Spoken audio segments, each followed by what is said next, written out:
weekend, the Lakers and the Rockets got into a little scrap. Why don't you tell us about the scrap?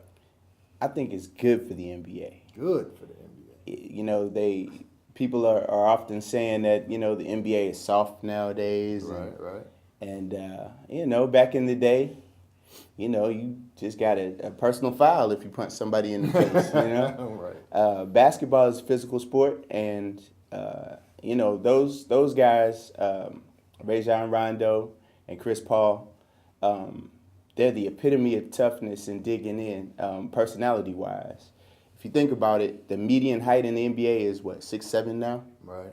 A lot of your point guards are 6'4" and up. Right. Both of them are around 6 feet, 6'1". Mm-hmm. So just to make it in the NBA, you have to be mentally and physically tough.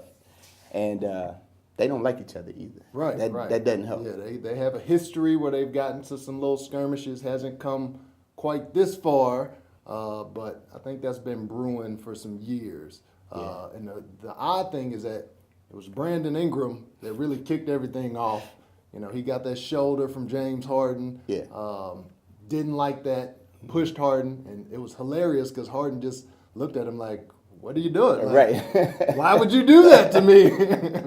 And then Chris Paul and Rondo ended getting into it. Apparently, you know, Chris Paul believes Rondo spit on him. When you go back and look at that, what do you think about that? He spit on him. I didn't think he did at first, because that's a really disrespectful thing to do.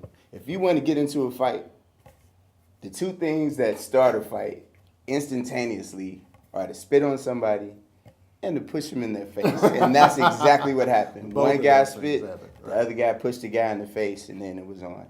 But if you look at the highlights from earlier in the night, Chris Paul was bulldogging Rondo. He was giving him that little forearm. Yeah, Rondo ended up on the floor 2-3 times, you know, in one-on-one play. So it was like, you could tell the frustration was building.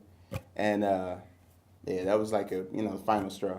Yeah, see, I don't think Rondo purposely spit on CP3.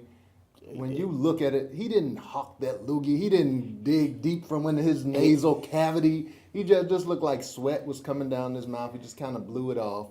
Hit Chris Paul. Chris Paul stuck his finger all in his eye. Yeah. And then he caught that left hand. He caught that left hook. That was a clean one. Maybe we can get Rondo to fight Mayweather. Well, speaking of Mayweather, you saw Mayweather was at the game. He was sidelined, and he looked happy. He was rubbing his hands like, oh, it's going down.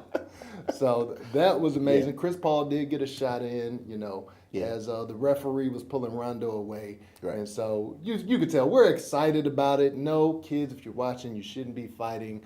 But you don't really see real fights in the NBA that often. No. You see a lot of shoving, a lot of, I'm going to meet you at the bus after the game. Right. But you don't see people really throwing 30 hands. security guards in the tunnel. You're not getting into a fight after the game. It's Right. not happening. Right. You know. And then you see in other sports though, you fight in hockey. Right. If you punch somebody in football, they'll give you a penalty. Right. Baseball, Clear- hit a oh. batter, baseball, the whole team comes out. And The refs, the managers out there tussling us. Right. Yeah, I think it was. What do you think about the penalties that each person got? I thought the suspensions were fair. Brandon Ingram, again, he started everything, and then he tried to come in after the fact, Yeah. and bust that Jermaine O'Neal with the running, sliding super punch that missed. But he started it all. He instigated it all, so he got 4 games. Yeah. Rondo, who did the spitting, the NBA looked at that. They said, all right, you spit on him. He led with the first actual punches. He got 2 games or 3 games. He got 3 games. Yeah. And Chris Paul ended up getting 2 games. So I thought those were fair suspensions. I was glad to see they didn't go 20 games or 10 games like sometimes they do. And you see people complain and say, oh, they should have got more games. But like you said, other sports, hockey, they get 5 minutes? 5 minutes. Baseball, you don't really see big Get suspensions. ejected. Like that. Yeah, That's about it. football, you might, if you throw a punch, you might get ejected. Yeah. So I think it's fine. Let them fight. The tempers are going to flare up every once in a while. It's no big deal. Nobody got hurt. So give them a couple games, bring them back later.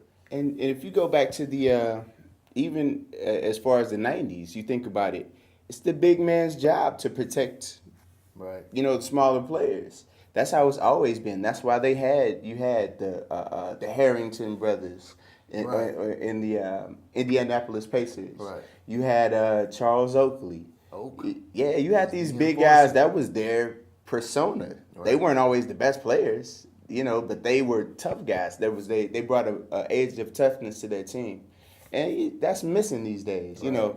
Now it's a lot of, as my man says, hold me back. Nobody's getting into any fights, but it was refreshing to see that, that they're men. Right. They're alpha dogs, and they were, trying to prove their point. But what about LeBron grabbing Chris Paul? He's grabbing the player on his other team who is, his BFF or one of his BFFs, but he grabbed him, hugged him, and pulled him away instead of pulling his teammate away, or instead of being with his team, he's pulling away his buddy. Well, I mean, you just said it all, man.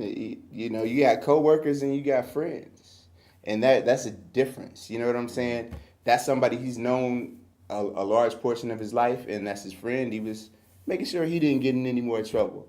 There were, at that point, 15 people on the court. You know that the refs that come in, the coaches that come in, they had it handled over there. He was just trying to calm him down. It's a violation. It's a violation, man. So, viewers, tell us, what do you think about the fight? Do you think that it was appropriate? Do you think the suspension should have been longer? Should they have been shorter? Should LeBron have threw some hands too? Tell us what you think. Make sure you comment on this video, because we'd like to hear back from our subscribers. If we have any good comments on the next episode, we'll make sure we include those. Monday night, the Lakers had a very close game against San Antonio Spurs. Could not pull out the victory. LeBron James, again, you're a LeBron fan, not to rag on you. You're the LeBron expert.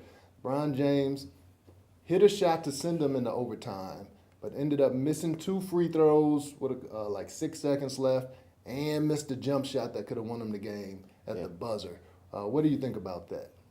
It's basketball.